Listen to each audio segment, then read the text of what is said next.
to the Building Success Podcast. I'm your host, Matt Ellis, and today I got a very special guest with me. I got Luke Powell, who is with Air Equipment Company, a commercial grade HVAC equipment supplier based out of Louisville, Kentucky. Been lucky enough to know Luke now. I was talking about this yesterday. I think it's been 5 years. This year it will be 5 years that I've been at Vistage. And so been fortunate enough to get to know Luke in that time, and very lucky to have him on the podcast here to kind of share his leadership journey and his experiences. I think very highly of Luke and his insights. Been around in Vistage for a long time. So welcome, Luke. Appreciate you coming on, man. Yeah, thanks for the invite, Matt. I'm looking forward to talking to you about my journey a little bit, and hopefully something I share is a benefit to you or your audience in some fashion. So I'm excited to be a part of it. Absolutely. So I'll jump right in with our icebreaker question. And a lot of this, there's a lot of talk and differing sides on if you're part of the process. Nick Saban is a big process guy. You know, you got to trust the process. Then there are other of the outcome is all that matters, or the result is that all that matters. So I want to pose that question to you. Are you a process or a result guy? By nature, I'm a process person. I'm a degreed engineer, so I love processes. Everything I do in my personal life is very process driven, but ultimately we are a sales organization. So it's about results. Right. You know, if we don't sell, we can't keep the doors open. So results is king. It always will be for an organization like ours. The majority of our employees are salespeople or help our sales team. So that's where it all lies, is decisions are made on how do we sell more and how do we continue to grow. But as we've grown, we have had to become a little more process oriented, and we've had to create processes to make sure things don't get too out of control. We've grown at a fast rate, and so we needed processes in place to help our sales team and make sure we weren't making mistakes that put them or the company at risk. But that's just kind of the nature of growing, in my mind, is having to create some of those processes. Yeah, absolutely. I completely agree with it. The results ultimately are what matters, but I do think it's important to have that infrastructure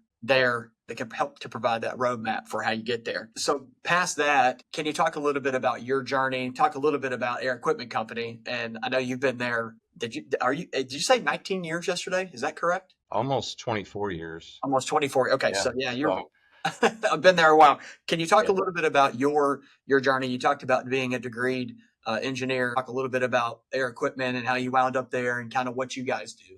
Happy to. Born and raised in Louisville, Kentucky. Went to University of Louisville Speed School right out of high school. Did not do so well there. Was spending a little more time doing things other than studying my first couple semesters, and learned very quickly that engineering school was not something I could just halfway do.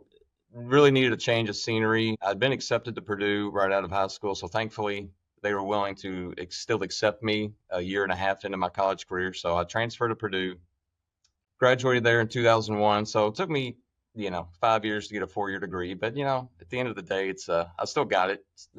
Seasoning, that's okay. I'll tell you, I learned some valuable life lessons in the process that has prepared me well for the world. I graduated without a job, and honestly had some doubts at times that the engineering career is what I wanted to do. I thought maybe had made a mistake in an engineering degree because the job offers I had were not things I wanted to do, sitting behind a desk or, designing a widget of some sort or figuring out a way to make, this one small piece more efficient.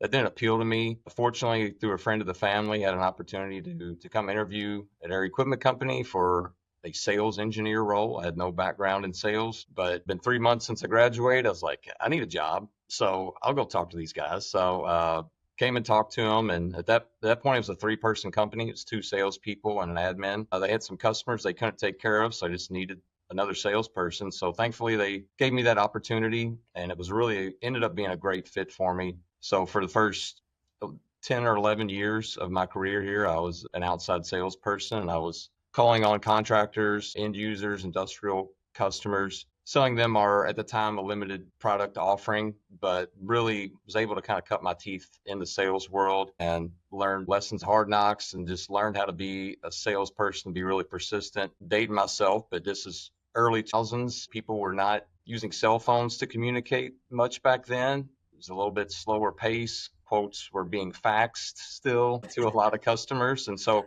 I would get on the road and I'd unfold my paper map and I'd draw out my route and try to, hit as many customers as I could. That very different style of selling than we do now, but I really do think it helped me kind of learn the fundamentals of sales that I'm able to pass on to some of our people. But we decided in 2012 we needed to expand a little bit. We opened a Lexington office, hired a couple salespeople, and we got to that point we had 4 or 5 salespeople, so we needed someone to kind of help manage that team. So I took on that role in 2012. In 2014, I was given the opportunity to become vice president of the company. I had some shift in some leadership of the company. One of our previous owners was looking to kind of start stepping out of the business. So I was given the opportunity to move into the vice president role and buy some shares of the company. So I was excited to do that. My family had started at that point, didn't have a whole lot of disposable income, but, wanted to make a bet on myself. And so took out a loan and bought into the company. And we began to grow pretty quickly after 2014 and been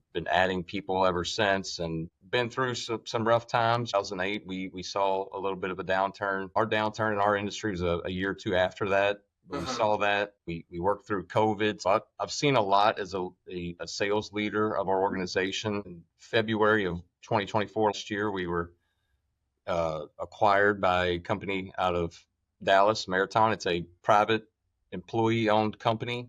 And so I was able, thanks to being a leader of our company and being a part owner of our company, I was able to be an owner of that company as well. And so that's been a big change for our company just in the last year and a half or so. And we're excited about the direction that's going to take us. And the sky's the limit now. We were growing at a fast rate, but this is really going to propel us. That's kind of where we are now. I looked back when I took on the VP role, we had about 6 salespeople. I was still selling the majority of the time, so I count myself in that 6. And we were doing probably $2 million, $1.5 million per salesperson. And last year we were up to 12 salespeople. But the more impressive thing is on average, each salesperson was doing over 3 million. So we've been able to grow our team, but at the same time, grow our sales from each salesperson. So that's something that I think is pretty incredible, that our growth as a company, but then also our ability to be better salespeople in the process. Right. You mentioned something unique, and I had jotted that down as well. You're one of the few people that I've had on, or even talk, in Vistage, that have gone through a sale or an acquisition. And I know that you bet on yourself again, and you put some shares back into the company that acquired. What kind of doors does that open, and what kind of doors do you see that's opening for Air Equipment Company? The first part of that is it was a really good learning experience for me. We had 3 companies that had reached out to us. We had not positioned ourselves to be sold. We weren't trying to do that. We were on a growth trajectory, and I think that got attention of some of these companies that had been acquiring other rep firms like ours. And so they approached us. And so it was about a year and a half journey with meeting with these 3 companies, doing due diligence, working through them, trying to see if it was a good fit for both of us. So it was good for me from a business standpoint to be part of that and be involved in all those conversations and ultimately be part of making that final decision. Couldn't be happier with the decision we made. But the company Marathon that acquired us, they're started off just like us, an HVAC representative out of Texas, and they grew at an exponential rate and started to acquire some smaller rep firms around them, and that was just part of their growth strategy to grow geographically. So they know exactly the place we're in. They know where our company is now, but more importantly for us, they have a path to get us where we want to go. And to me, that's been the biggest difference I've noticed since we were acquired, is just what they have available for us. We can send our people to trainings they put on, or our service techs to trainings they put on, but then they've got relationships in the industry that they've helped us out with. There's been, several times I've called people and said, like, hey, I'm part of Marathon, and that gets me a conversation I probably wouldn't have had before. Right. And then, they've got, at this point, I think 10, almost 11 other operating companies that look like ours across the country. And then since it's an employee-owned company and all the other shareholders are people that look like me in their companies, I have this huge network now of people that I can bounce ideas off of and call and ask, like, hey, how did you handle this? Or, hey, I'm trying to grow into this market or this vertical. How have you guys done it? And they're inclined for multiple reasons to help me. One, we're all part of the same company, but 2, as we grow, the value of their shares increase as well, right? So we're that being able to have a large group of people to bounce ideas off of and talk through things that are very industry specific has been a huge help for me. And that's really what excites me about this path going forward is not just my ability to do that, but everyone in our organization now has partners across the country that do the same exact role they do within our company that they can reach out to to get best practices and get ideas. So I think that's the part that has me excited about our future. You had mentioned the network of people that you have to reach out to in a past Vistage meeting, and I always thought that approach that is a awesome benefit that you have to be able to call somebody that might be working in Texas that has experienced a very specific issue that you may be dealing with related to, HVAC equipment or whatever it might be. Like the value in that is you can't even put a value on it. That's really cool and really awesome that you get the opportunity to do that. So, Right. Yeah, I um, agree. you've now, with your being at Air Equipment, you've been in leadership. Your role has been in leadership in excess of a decade. What do you think your leadership style is, or do you say you have a leadership style? Or are you a mix of a bunch of them? I'd say it's probably a mix of a bunch of them. If you would have asked me that 10 years ago, I probably would have said like, oh, this is the type of leader I am. I'm going to be this type of leader.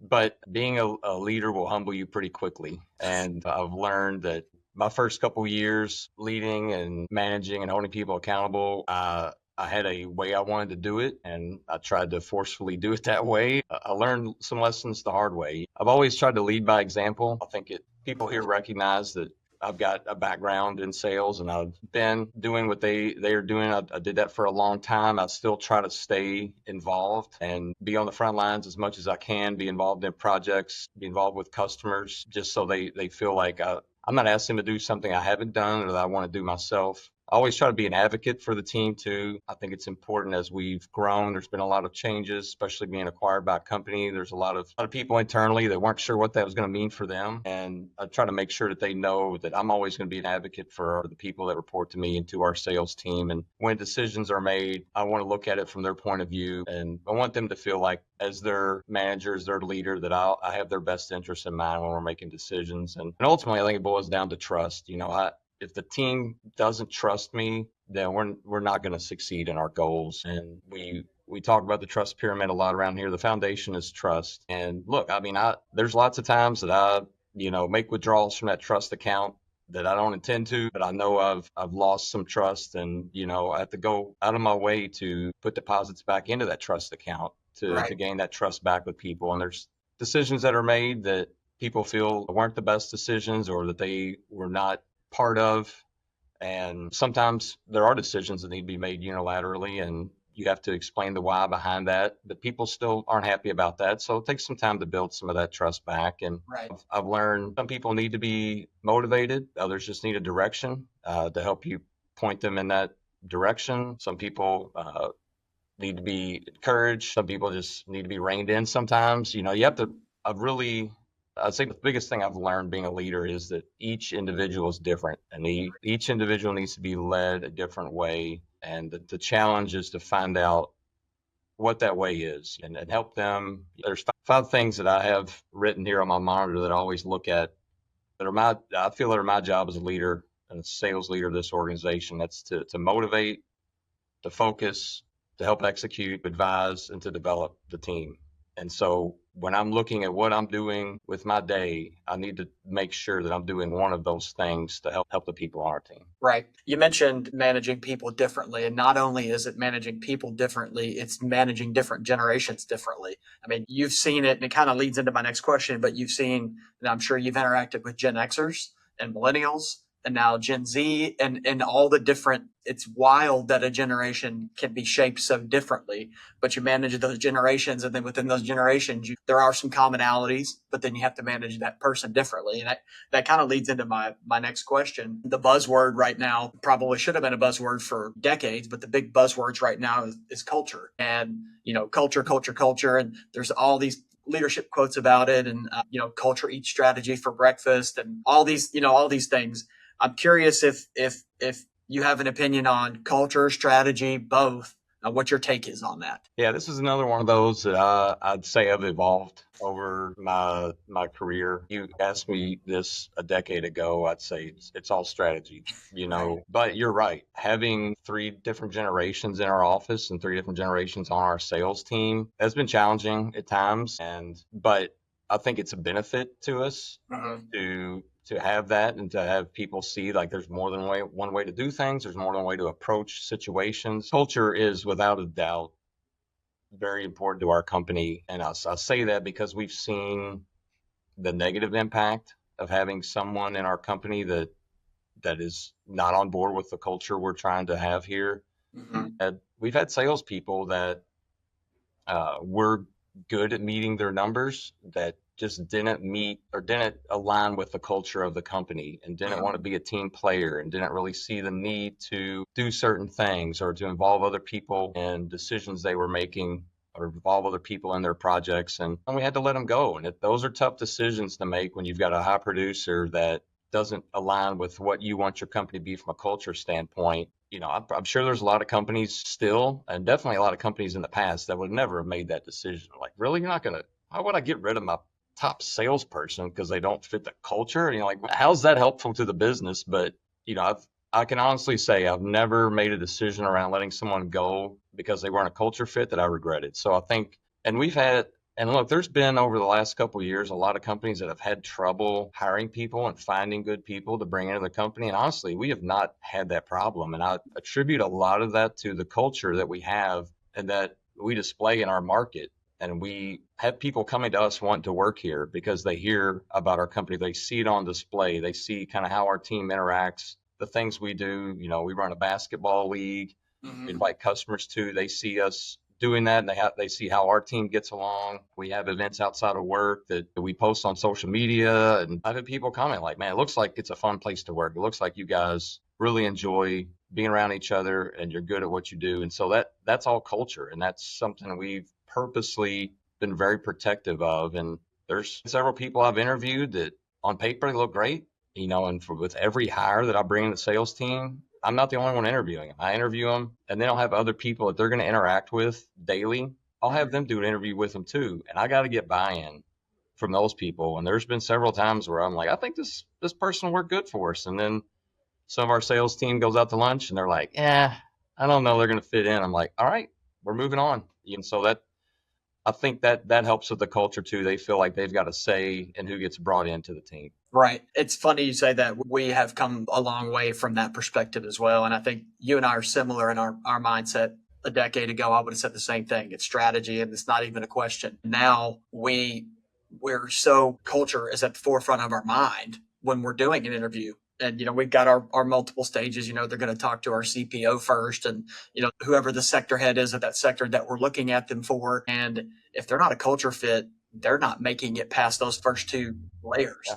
And then going into the third and final is when we get the management team together to interview that person. And if the management team is not united in this person is also a culture fit, it's great to be able to check all the boxes on the abilities, and the skill sets and things like that. But if that person's not a culture fit, we don't move forward because we understand that we've poured so much into our culture and our culture has gotten us so far. One bad apple can undo years of hard work there. And we don't want to take that risk. Yeah, and it's amazing. I've seen it happen, and you're right. It takes one person coming in, and you just see it start to erode the culture quickly, and it's not worth it. And it's amazing to see that take place real life. And when you recognize, you're like, oh, we got to move on quickly. Yeah, yeah, exactly. We got to make something happen quick. Right.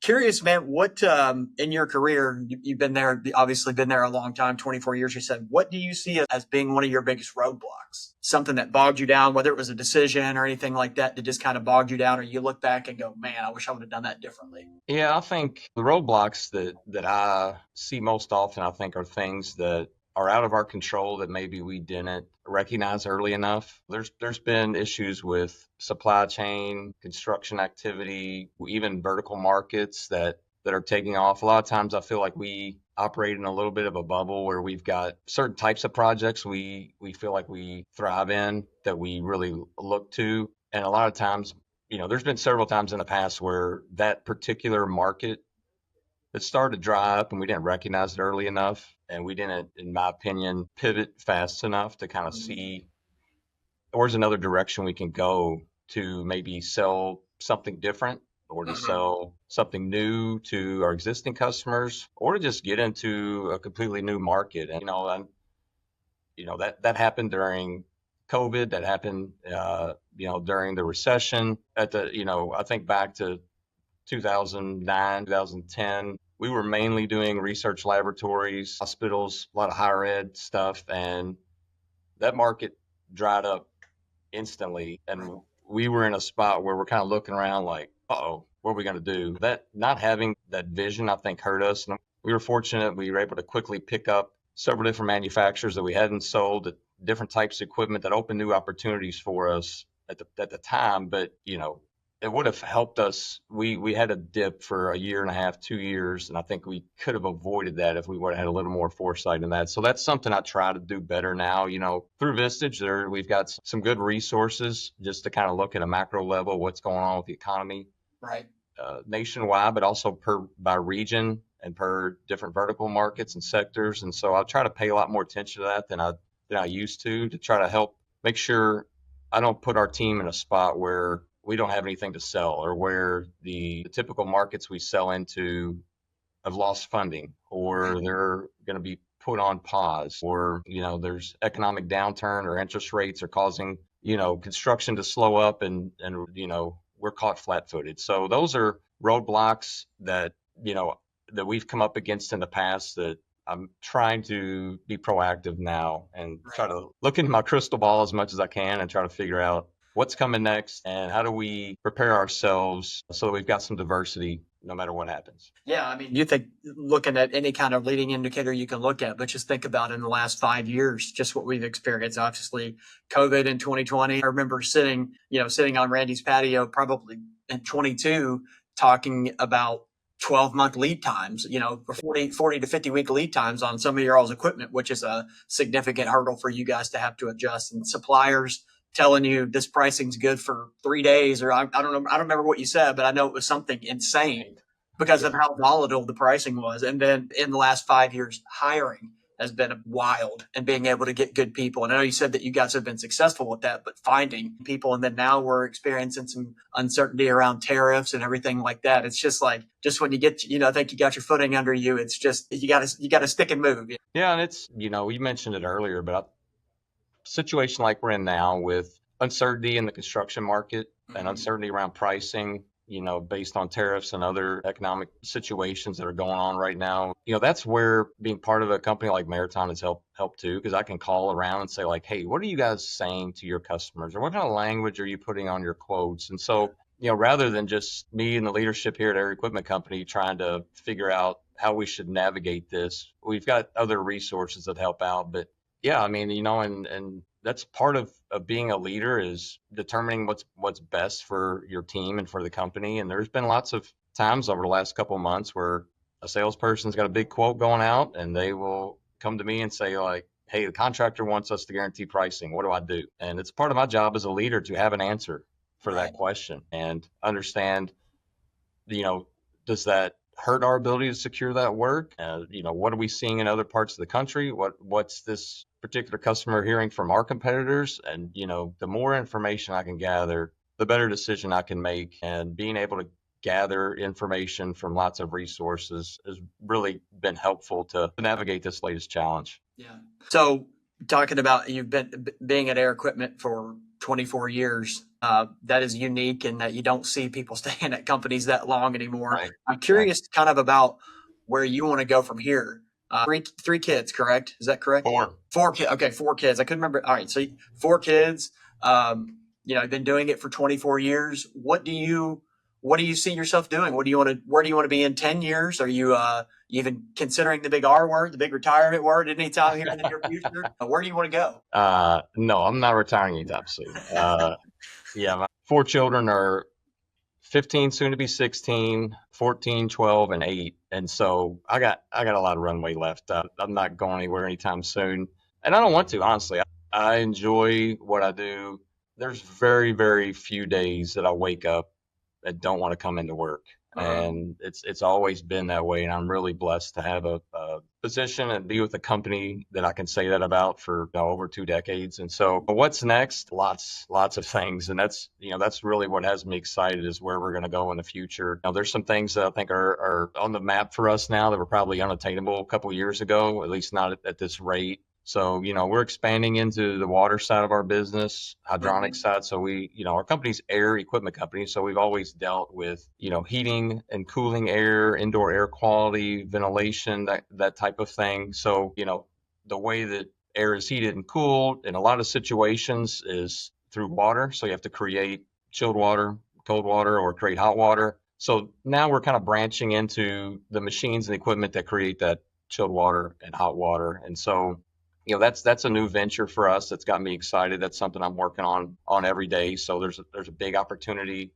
in our market here. Did a market analysis, a couple years ago and saw there's opportunity there. So that's taking life now. So that's exciting. We're selling into different markets than we did before. We've got a team of salespeople that calls directly on owners now. So we're looking at opportunities to act as prime on a project where we're providing equipment and we're working with subcontractors to install that equipment. So that's something new that we haven't really done much in the past. We're expanding our parts team. We're looking to have a parts counter, so retail space. So that's something new for us in Louisville and Lexington, to where we've got customers coming in, picking up parts from us. We're going to stock parts for our equipment, but also where they can buy a refrigerant or buy, supplies, equipment, things they need. So that's a new venture for us that we're kicking off.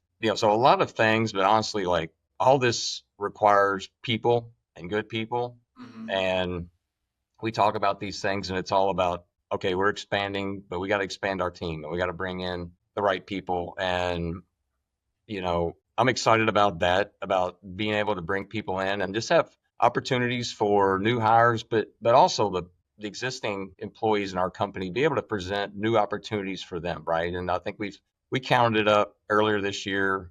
I think we've got 7 or 8 people that work for us that started for us in a different position than they're in now. And the majority of those new positions are positions that did not exist when that person started with us. So as we're growing, that's an exciting part for me and for all of our employees to know that, hey, there's other things that are going to open up internally, new opportunities, new ventures. So, if somebody sees something, every position we post it internally for a couple weeks and give our people a chance to apply for that before we post it externally. And I think that's helped with our ability to retain people. They understand, hey, the company's growing, right? We use EOS. We've got a very clear vision. We've got a 3-year plan. We've got a 7-year plan. It's completely transparent. Everybody can see that. And we get into details and they see, like, we're going to hire a lot more people and there's going to be a lot more positions created. Yep. And some of those are going to be positions that are very exciting to people we have on our team now. And so when we share that with everybody, I feel like that helps our culture too, where they feel like, hey, there's going to be exciting things happening and I can be part of it. Sure. Well, and you want to paint that's also, I think, a job of a leader is to also paint that vision for what the future could look like for someone. And I think it kind of parlays with what we were talking about earlier in the different generations. I'm sure you've probably seen this as well, but this newer generation wants to be in that leadership role a lot quicker. Right. I say back in your and mine, our day, like we're 80 years old, but you kind of came in, you put your head down, you did your job every day, and the opportunity came to you in time. And I'm not saying this as a fault to to anybody in the newer generation, but I'm seeing you come down and it's very, I'm a year in, I'm 2 years in. It's like, okay, what's my path? Where do I need to do to be on the leadership team? And you're like, hold on, man, pump the brakes a little. But curious if you've experienced that too. Yeah, for sure I have. And what we've done, we've got a great HR manager here that she's been with us a couple years now. And so she's very attuned to that. And so what we do for any employee that expresses interest in advancing their career, we sit down with them and we have a discussion about what they think that looks like, where they might want to be in the future. And then we create a career roadmap for them. And we're able to lay out very specifically how they can get to where they want to be. Now, some of it is plus or minus a couple years here or there, depending on how quickly they advance. But I think that gives people some hope of like, okay, there's a path to get to where I want to go. So when we lay out this career roadmap, it shows them it's not just a conversation of like, oh, you're not ready for that yet. Check back in a couple years, Right. because that would be very discouraging. And Sure. that's probably how we would lose talented people. But we've started creating these roadmaps, and it gives people a path they can follow and see. And we check in on that usually twice a year. Say, hey, let's pull the roadmap back out, see if we're on track, see if anything's changed for you. And so, that's really been powerful. We let everybody know that that's available to them. If they even want to have that discussion about other opportunities within the company, we will lay out a path for them to get there. Yeah, that's cool, man. That's really nice. Curious if you have a favorite leadership quote. Yeah, I've got a lot. I read a lot of leadership books. I listen to a lot of podcasts on leadership, and Yeah. so I've actually got a. This won't surprise you, Matt, because you know me pretty well. But I've got a OneNote page that's all leadership stuff, and Yeah. there's tons of quotes in there. But one I really like is from Winston Churchill. Mountaintops inspire leaders, but valleys mature them. And it's one I reflect on a lot because as we've grown over the years, it's wild. When I started out, a good year for us was, $3 or $4 million total sales. Now we're talking big numbers. We're talking, 50, 60 million. Our goal that by the end of 2027 is to grow 317% of where we were last year. I see these mountains, right? And I see the top of that mountain, and like that's the motivation. I need to get up to the top of that mountain. But then I get to the top of that mountain, and then there's another mountain. But I know between where I am and that mountain's a valley. Sure. And it also helps remind me when there's tough times that sometimes you got to go through that valley to get to that next mountaintop. And that helps me just remember that, like, I've gone through a lot of challenges in my career, gone through a lot of situations that someone would say that's a low spot, that's a valley. But we've always come out on top. We've been able to reach that peak of that next mountain. And, that's something that I try to pass on to our team too. We've got salespeople that have had a bad year and they get discouraged. I'm like, hey, let's learn from this so that makes it even more sweet when you summit that next mountain that you've had to work to get there, right? It wasn't just handed to you. You've had to go through the tough times, and you've had to live in that valley for a little bit. And I think that goes kind of hand in hand. We've had a lot of changes, and there's another quote, and I don't know where this one came from, but it's you could be good, but in order to get great, you got to change, right? And so we've been good a lot as a company. We've had stretches where we're like, hey, we're rolling, we're doing great, we're a good company, we've got good people, but we want to do something more. We've got aspirations to do more, and you got to change things up, right, to do more. And we've had to do that a lot over the last couple of years. And change is tough on people. We talked about it a lot yesterday in our Vistage group, but change is tough. But to get from good to great, you got to make change. You follow sports, there's a lot of times where a professional golfer will change their swing, or a NBA player will change their shot. And like, to most people, they look like, what are you doing? You're a professional athlete. You got here with that shot. Right. Why would you change that? Or you're a baseball player. Why would you change your swing now? You've made it all the way to the major leagues. But the goal is always to get great, right? Yeah. Like, you're already good, but to get great, you got to change something. Something's got to be done different. And that's the message I try to portray to our team too. It's like, yeah, we were good. We know we were good, but we want to be great. Right. And so in order to do that, there's going to be some change, and it's not going to be easy. Some of it's going to take us through some of those valleys, but it's going to make it that much sweeter once we're on the other side. Absolutely. Yeah, you said it. You got to change. I mean, there's in business, you grow or you die. I mean, it's that's just what it is. So as we kind of wrap it up, man, I want to give you an opportunity to kind of plug Air Equipment. I know you, and I know a couple of the people in your organization, and I think very, very highly of you guys. So wanted to give you an opportunity to kind of plug Air Equipment and why, the why behind going for you, going to you guys for your needs, on commercial equipment and stuff like that. Yeah, I appreciate that. And thanks for having me on today. It's been a fun conversation for sure. We're a 79-year-old company, been around a long time, and our company's evolved quite a bit. But, we've always prided ourselves on being the experts in what we do. And, our tagline is experts helping experts. We work with some really smart people in our industry, whether that's a consulting engineer, a contractor, an owner, design build contractor. We know they're experts at what they do, and we want them to think of us as a partner and an expert in what we do. And we really pride ourselves in having that technical knowledge and having that understanding of how projects work and knowing what's important to our customers and trying to be there for them and execute projects to make them look good to their customers. We've been recognized, we've been the Louisville Business First Fast 50 for the last 2 years, so it's cool to be recognized for that. But more importantly for me is for the last 2 years, 2024 and 2023, we were recognized as best place to work. And so that's really something that I'm excited about because we've had some growing pains. We've done a lot, and we ask a lot of our people, change their responsibilities several times. We've moved around who does what. But through all that, people still feel like this is one of the best places to work. And that's really what I'm happy about is, that we've got such a great team and we're going to accomplish some things that I'm excited to be a part of and that our team's excited to be a part of. And so, who knows where we'll be in a couple years, but it's a journey I can't wait to be on. For sure, man. Well, Luke, again, thanks for coming on, man. I appreciate it. You're right. Great conversation. A lot of pearls of wisdom in there, I think, for people to piggyback off of. So thank you for that. Greatly appreciate it. And Building Success Podcast. Hope you like the episode. Hang around. Come watch the next one. We'll give a follow if you like it. And thanks again. Appreciate it.